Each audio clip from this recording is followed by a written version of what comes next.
Estamos de regreso para revisar parte de lo que nos dejó la última cumbre del G20, que terminó el martes pasado, una cumbre que tuvo a Brasil como anfitrión y que reunió a los líderes de las 20 principales economías del mundo, un tema que queremos profundizar junto a la analista internacional María José Pérez Rodillo, que ya está en contacto con nosotros. ¿Cómo estás, María José?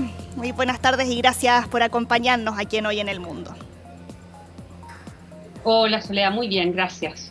María José, partamos primero por lo más general. Ya conocimos parte de la declaración conjunta a la que llegaron los países del G20. ¿Con qué impresión te quedas? ¿Hubo aquí algún avance significativo o más bien materias en las que todavía están al debe?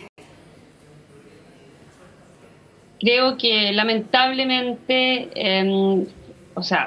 no se consiguió demasiado. Efectivamente, se logró una declaración final que podríamos decir, desde ese punto de vista, hay un cierto éxito y eso trató de demostrarlo de alguna manera el presidente Lula, ¿cierto? Uh-huh. Pero definitivamente son consensos bastante mínimos. Y desde ese punto de vista podríamos decir que fue poco,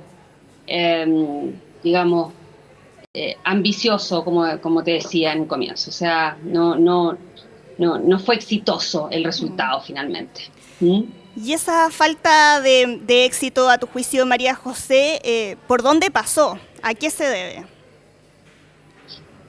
Bueno, estamos hablando de una cumbre, ¿cierto? O de un grupo que incluye a muchos miembros, ¿cierto? Estamos hablando de 19 países, más la Unión Europea, donde también se incluyen muchas organizaciones multilaterales. Por lo tanto, eso ya nos está indicando de que obviamente es difícil llegar a un consenso, ¿cierto?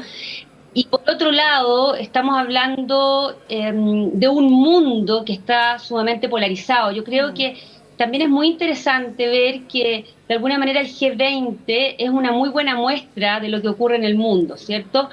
Y si en este grupo, que finalmente es un foro político, un foro económico, en este grupo está, por ejemplo, China, está Estados Unidos, está Rusia. Sabemos que, claro, Vladimir Putin no estuvo presente porque la verdad que para él se le complica mucho, ¿cierto?, salir de Rusia por la acusación que hay contra él. Uh-huh. Pero estamos hablando de países muy distintos, de países que tienen intereses definitivamente que van en líneas totalmente contrapuestas. Estamos en un mundo hoy día que está con dos guerras muy, muy complejas, me refiero a la de Ucrania, a la de Medio Oriente.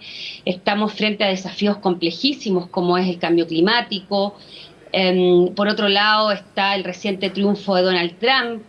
Entonces la verdad es que son tantos los temas que dividen hoy día el mundo que no era raro, la verdad, que finalmente esta declaración no fuera o no estuviera a la altura de los objetivos que tenía Lula para esta cumbre. Sí, claro. Ahí tú mencionabas a los grandes antagonistas en el panorama mundial.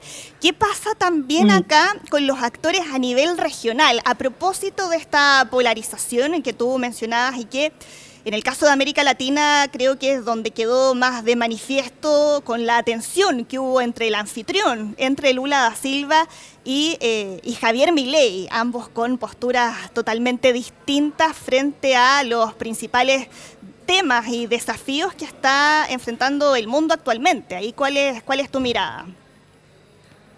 Sí, súper interesante la pregunta, la verdad, porque de alguna manera es como aterrizar esa gran polarización que hay a nivel mundial y, como algunos dicen, de alguna manera Milei se convierte en una especie de embajador de Trump en América Latina. Entonces ahí tenemos esta tensión entre un Lula que tiene una posición, ¿cierto?, más socialdemócrata, frente a un Milei que sería, ¿cierto?, considerado más de extrema derecha, populista, representando a este Donald Trump, ¿cierto?, y que cree más en el mercado, que es negacionista del cambio climático, o por lo menos que así se ha presentado en otras oportunidades. De hecho, cierto que todos nos enteramos que finalmente incluso abandonó la COP29.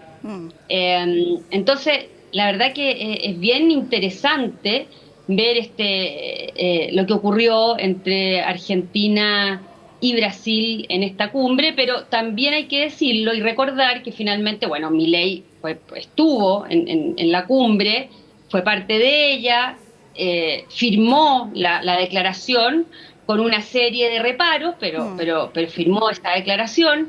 Entonces eso también nos da una cierta esperanza, ¿cierto?, de que finalmente los líderes pueden de alguna manera encuadrarse, ser partícipes, escuchar, participar. Entonces, bueno, la verdad que pudo ser más complejo de lo que fue finalmente.